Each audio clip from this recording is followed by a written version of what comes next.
بچه‌های نازنینم، میدونین فردوسی کی بود؟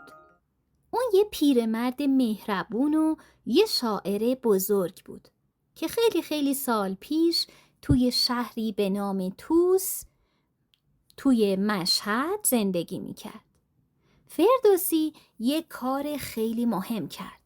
اون همه قصه ها و ماجراهای قدیمی مخصوص سرزمین ایران رو که ممکن بود مردم فراموش کنن توی یه کتاب خیلی بزرگ و قشنگ نوشت.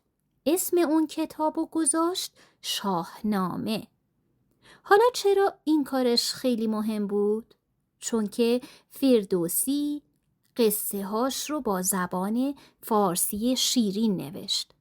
همین زبان قشنگی که الان من و شما با هم حرف میزنیم.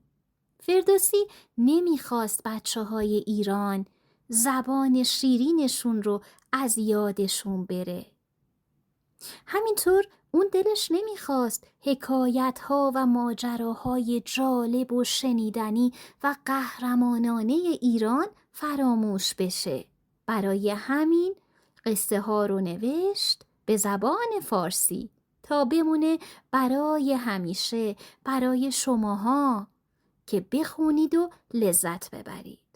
و حالا من میخوام به زودی چند تا از اون قصه های خیلی قشنگ فردوسی رو براتون تعریف کنم.